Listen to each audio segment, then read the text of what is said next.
سلام دوستان عزیز. حالا میخوام یک تفکر خورده به خاطر گندنه یعنی افغانی اینو تخصیص میدم. زیر میخوایم که کاغذ یا اخبار بسیار بسیار چند لایه باشه. بگذارم میتونه که کارتن باشه، در اخبار امکان داره در بخاری ما شما نامهای مقدس باشه، نامهای الله محمد یا کلمه بسم الله الرحمن الرحیم باشه. کوشش کنین که از خودداری کنین کاغذهای وقتهای حساب که از نوشته نباشه زیرشون بگذارید.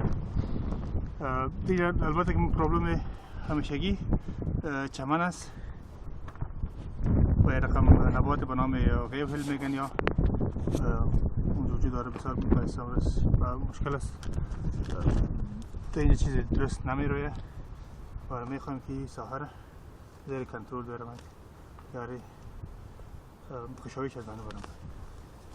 یکی خلاص حرف کم عمل زیاد طوری که میبینین چندین بخش داره یا یعنی یکی دو سه چهار پنج شش تقریبا 10 بخش، ولی ما بسیار میخوایم کوشش میکنم که یاره اما تا به حساب 20 قاطع باشه میگذارم. من اندازه کافی مقبار دارم ولی میکنم چیز نیست و با اون زمانی خودش زیر خاک میشه و با خاک حل میشه.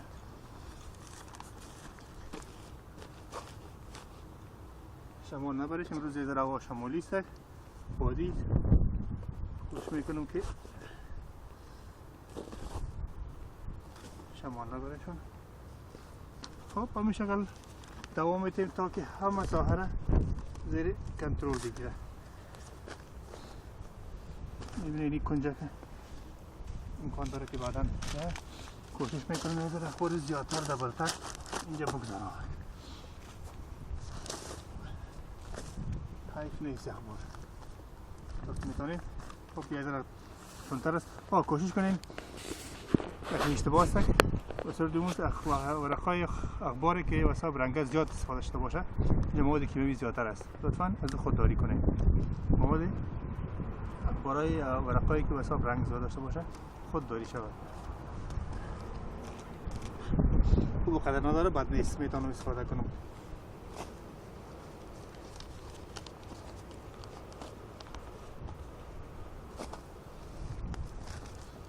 به این شکل دوام پیدا میکنه.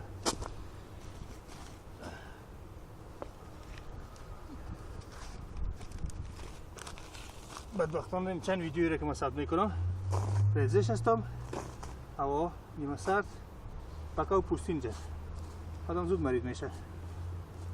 خب دیگه ضرور نیست که براتون تا اخیر نشان بدم. همین پروسه را تا اخیر ما دوام میتیم.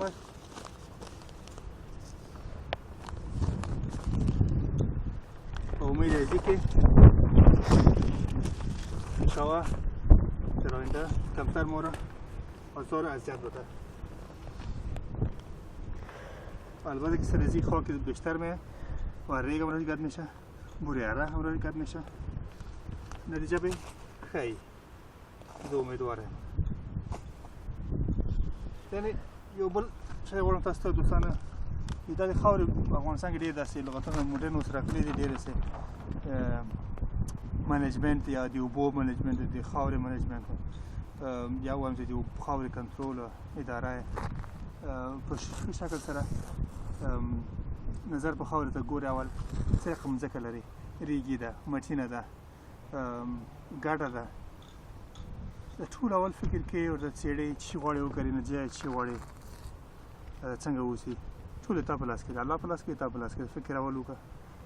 بیا د دې خاورې باره کې زه اوس هم کولی شم تاسو بعضې مثالونه درته درکړم. اوس حتما زه راځم هغې ته دا خلاص کړم. هغه خاورې شکل سره دي. هلته نور ضرور نه ده تاسو ته بله یو ټسټ وکړم د خاورې چې خاوره څنګه باید اوسي، څنګه ټسټ کړي تاسو خاوره په څه شکل سره ده، کوم رقم سره ده. هغه دا ده. یو بیلچه واخلئ، نظر وکړئ. واسه دا ځای چې بس تقریبا یو شی و دا یو وخت یو نیم اویا سانتي چمن وچکو ډېر سخت مشکلات سره مخامخ شوم دې سره اول دا ما پایپیل که ګډ که خو ما یو اشتباه وکړه چې ما اول د چمن سر ایسته نه کړم که داسې خاوره لرئ لکه دا چمن سر دې ګورئ بهتره ده چې 10 سانتي متره دې خاورې ایسته کړئ دا چمن بس به ډېر سخت اسې وځورئ بې حده البته ستاسو شاوې نه به بېغمېږي نه نو دا خاوره سر تر حده پورې تاسو سره کومک کولی شي په نامه دې واسه یو هغه ده سیستم د طریق د په نامه دې ګرین فرټیلایزر ورته وایي شنه کور ده دا طریقه سره کولی شي تاسې مځکه خپل مهار کړئ خو غواړئ واقعا ایکالوژیکي عضوي زراعت جوړ کړئ لکه چې فکر کوم چې زما وضوع ستړی شوی دی او ټک ستړی شولې که هغه غواړم زما تاسې به د خاورې منیجمنټ یا کنټرول اداره د خاورې به تاسې معلومات درکړم زوی یخ وهلی ده ګوتې یخ ویلی دي زه اوس بس ته راسم تاسو ته سلام